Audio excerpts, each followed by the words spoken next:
Selamat pagi dan salam sejahtera untuk kita semua. Puji dan syukur kita ucapkan kepada Tuhan Yang Maha Esa atas berkat dan rahmat-Nya lah sehingga saya dapat menyelesaikan tugas mata kuliah belajar dan pembelajaran dengan topik pembahasan mereview jurnal.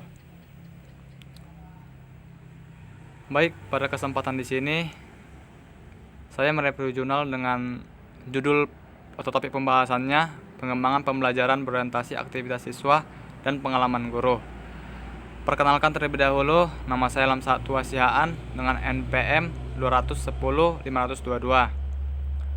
Saya dari Prodi Pendidikan Kewarganegaraan Universitas HKBP Nomensen Pematang Siantar. Selanjutnya di sini identitas jurnal yang saya review, yaitu judul jurnal pengembangan metode dan teknik mengajar yang berorientasi pada kemampuan siswa.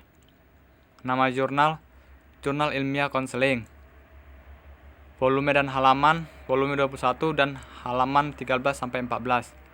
Tahun publish 2021. Penulis jurnal Fakih Dono Suko. Reviewer saya pribadi Lamsat Tuasihaan. Tanggal review tanggal 22 Januari 2022. Link jurnal, saudara bisa lihat sendiri link jurnalnya.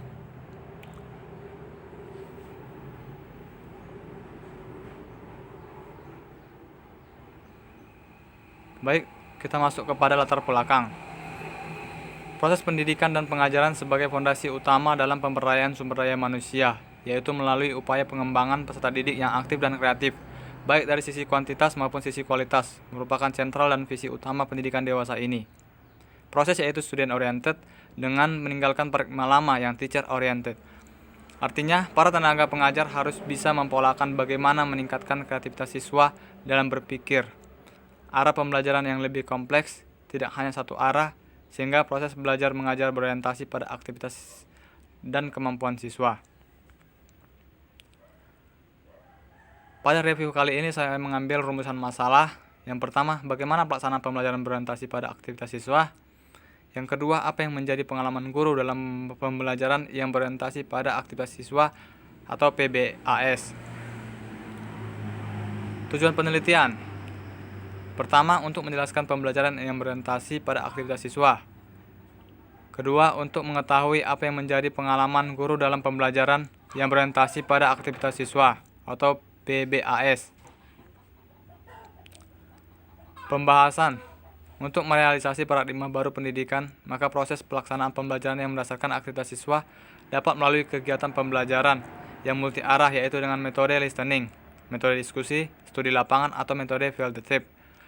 Membuat hasil karya, metode problem solver, dan sebagainya. Porsi kegiatan belajar dengan metode-metode ini tentunya lebih banyak ketimbang pembelajaran yang on-white traffic atau teacher-centered. Metode dengan teknik pembelajaran yang berorientasikan aktivitas dan kemampuan siswa ini mendorong guru dan siswa sama aktif, kreatif, inovatif untuk bersama-sama melaksanakan tugas belajar mengajar secara tersistem guna mencapai tujuan belajar ataupun tujuan pendidikan. Lanjutannya menjadi lanjutan pembahasan, yaitu guru adalah sosok yang selalu ditunggu kehadiran, namun sedikit diharapkan jadinya. Inilah keniscayaan yang ada di masyarakat sejak dulu, walau sekarang sudah mulai berubah, terlebih lagi dengan paradigma baru pendidikan yang menekankan pada aktivitas siswa. Artinya, guru bukan lagi menjadi pusat sumber belajar, namun hanya sebagai fasilitator dan motivator dalam pembelajaran. Disinilah letak peran guru agar mereka mampu menggunakan pengetahuan dan pengalaman secara kreatif dan inovatif dalam mengelola pembelajaran yang selaras dengan karakteristik sistem dan berorientasi nilai mutu pendidikan nasional.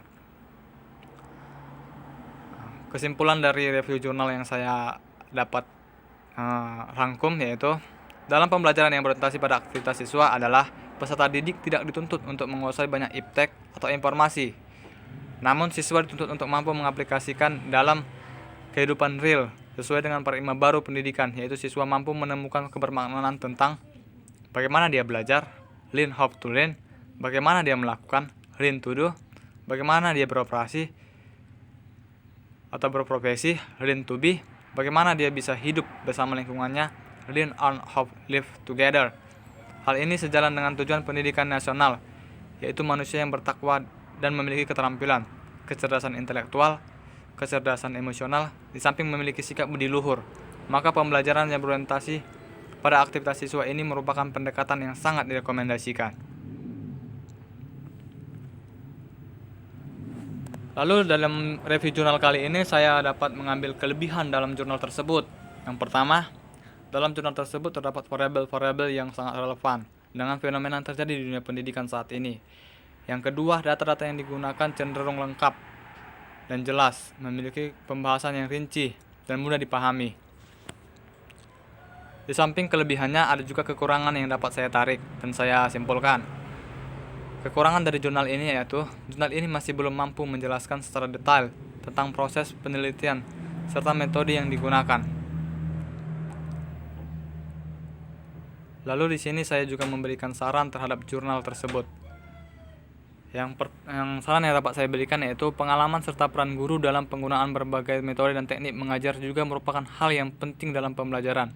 Guru hendaknya mampu mengaplikasikan, mengembangkan, dan mengkombinasikan berbagai metode dan teknik pembelajaran untuk mencapai tujuan pembelajaran itu sendiri dengan tidak mengesampingkan keadaan kemampuan peserta didik. Baik, sekian hasil dari presentasi yang dapat saya sampaikan. Saya mohon maaf jika dalam presentasi saya tersebut banyak kata-kata atau pengucapan serta bahasa yang salah atau tidak sesuai. Saya minta maaf. Atas waktu dan perhatiannya saya ucapkan terima kasih. Selamat pagi dan salam sejahtera untuk kita semua.